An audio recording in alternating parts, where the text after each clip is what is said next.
Hi there, Chris here with just the tip for you. In this video, we're going to take a look at Lahmian medium and dropper bottles. Now, we have here is the Lahmian medium, and of course, anybody who's been using this stuff to thin their paints knows that it is kind of a you got to rinse your brush off every once in a while, and take a fresh dollop of medium to add to your mixtures. Well, for some of us, like myself, it gets to be kind of a bit of a pain, and so I've been reluctant to do this for a long time, and so I finally figured I might as well, and that is I'm going to add it to a dropper bottle. Basically, you can find these bottles. This is a little polypropylene, I think it's polypropylene, plastic bottle. And you can see here, you can find these all over the internet. They're pennies on the dollar kind of thing, and they're really, and I mean, like, for mediums, I know a lot of people have used these to just switch out their paint bottles to dropper style bottle, but I found that, that's not entirely necessary. Hey, there was a little chunk in there. And as you can see here, it's just a simple, straightforward pouring the entire bottle into that bottle. And you can see there's quite a bit of room in this bottle, so I can probably add, we can probably add another bottle of medium to this just to get us a nice full bottle. But the whole reason why I'm switching over is because, well, I'm kind of tired of having to slow down my process when I am needing to grab a little bit of medium.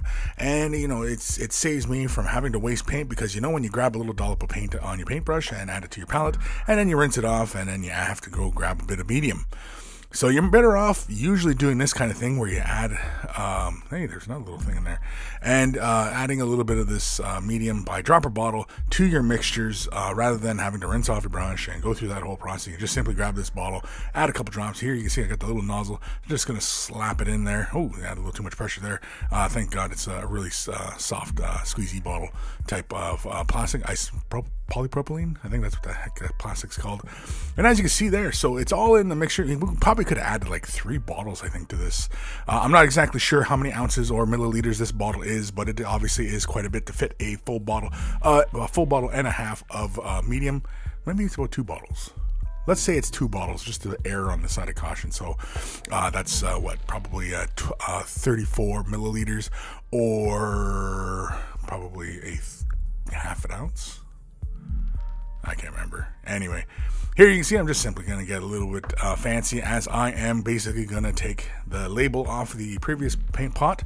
I'm going to grab some scissors and just very carefully, without cutting myself, it looks like my hands are just shaking there, but I'm fine. It's okay. Maybe a little bit too much coffee. But as you can see there, I just simply grab scissors, cut that little label, and then there's just kind of quickly look for the other part, and whoa, hands are shaking all over the place. Getting old, I guess. And then, of course, we just cut that other part, and we continue on with our efforts. We simply just take that little label now and slap it onto the bottle. Really don't have to get too fancy about it. Don't have to worry about exactly where the placement is. But that is it. That is just simply switching out those dropper style bottles. We can provide links to those bottles in the description below.